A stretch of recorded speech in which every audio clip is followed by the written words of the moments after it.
மகாபெரிவா சரணம்.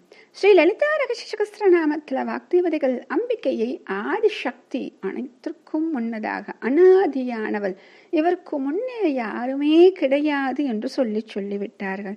அடுத்ததாக அவளை அளவிட முடியுமா அப்படின்னு நமக்கு ஒரு எண்ணம் வரும் இல்லையா?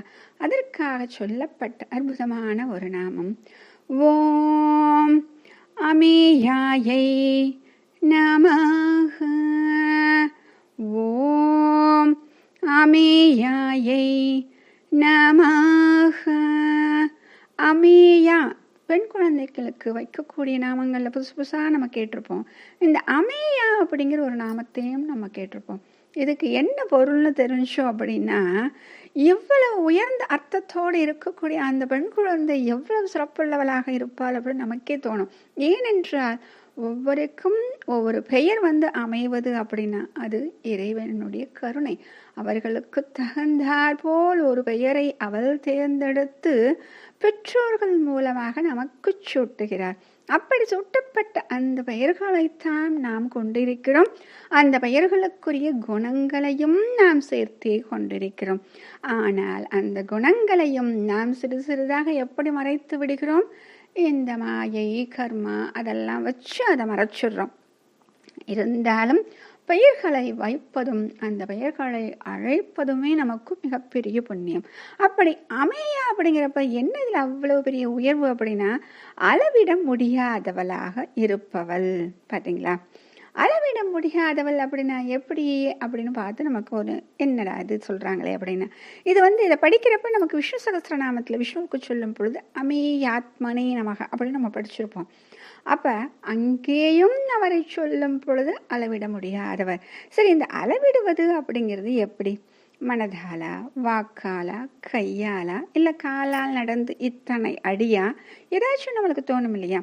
அதைத்தான் நம்ம முதல்லையே என்ன பார்த்தோம்? மனோவாச்சா மகோஷரா அப்படின்னு, மனதால் வார்த்தையால் விவரிக்க முடியாதவள் அப்படின்னு சொன்னோம். அப்படி இருக்கும் பொழுது எப்படி நாம் அவளை அளவிட முடியும்? சரி, இது எப்படி இருக்கு? இது இல்லை அப்படின்னா வேறு எதை வச்சு அளவிடலாம் அப்படின்னா, நம்முடைய இந்திரியங்கள். இந்த இந்திரியங்களை வச்சு நம்ம அளவிடலாமா பார்த்தோம்னா, இதுக்கு முன்னாடி ஒரு நாமம் பார்த்தோம், பிரதிபன் முக்கிய ராகாந்த திதிமண்டல பூஜிதா அப்படின்னு. அப்போ அதில் சொல்லும் பொழுது என்ன சொன்னாங்க? அவளுடைய உருவத்தை நாம் எப்படி கணக்கிட முடியும் அப்படிங்கிறதுக்கு அதில் அழகாக ஆதிசங்கரர் சொன்னார் இல்லையா? சந்திரனே வாசனை திரவிய பாத்திரமாகிறான் என்றால் அவள் எத்தனை பெரிய உருவம் கொண்டவளாக, எவ்வளவு பெரிய விராட் ஸ்வரூபம் கொண்டவளாக இருப்பான்னு சொல்கிறாங்க இல்லையா? அப்போ இதை நம்மளால் கணக்கிட முடியுமாங்க? கண்டிப்பாக முடியாது. பொறிகளாலும் முடியாது, கருவிகளாலும் முடியாது, இந்திரியங்களாலும் முடியாது. ஆனால் இதை எப்படி நம்ம கணக்கிட முடியும் அப்படின்னா, அவளாக மனம் உவந்து சிறு வடிவம் எடுத்து நமக்குள் அமர்ந்து விடுகிறாள் இல்லையா? அப்பொழுது அவளை நாம் உணர முடியும். அதுவும் அளவிட முடியாது, உணரத்தான் முடியும்.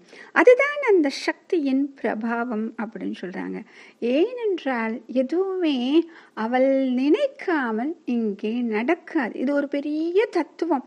நம்முடைய வாழ்க்கையில் எத்தனை சோதனைகள் வந்தாலும், எத்தனை இன்பங்கள் வந்தாலும் அத்தனைக்கும் மனது துவண்டு விடாமல் இதற்கு ஒரு காரணத்தை அவள் வைத்திருக்கிறாள் என்று புரிந்து கொண்டு விட்டோம் என்றால் அந்த சோதனைகளும் நம்மை ஒன்றும் செய்யாது, அந்த துன்பங்களும் நம்மை அப்படியே சந்தோஷத்தில் ஆழ்த்தி விடாது.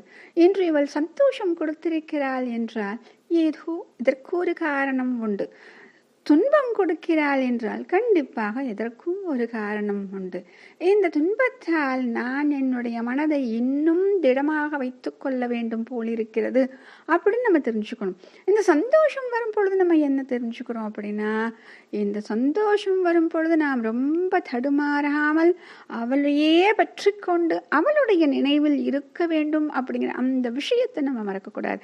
ஏன் அப்படின்னா, சந்தோஷங்கிற விஷயம் வரும் பொழுதுதான் அந்த இறைவனையே நாம் மறந்து விடுகிறோம். துன்பம் வரும் பொழுது மட்டும்தான் அவளை நாம் சதா சர்வ காலமும் சொல்லி கொண்டு இருக்கிறோம். ஆக இந்த இரண்டிலுமே என்ன ஒரு விஷயத்தை நாம் ஞாபகம் வைத்து கொள்ள வேண்டும் என்றால், அனைத்திற்கும் ஒரு காரணம் உண்டு அப்படின்னு தெரிஞ்சுக்கிட்டோம் அப்படின்னா, இத்தனை அளவிட முடியாதவளாக இருப்பவள் செய்யக்கூடிய விஷயங்களும் அளவிட முடியாததாகத்தானே இருக்கும். மகாபிரிவா சரணம்.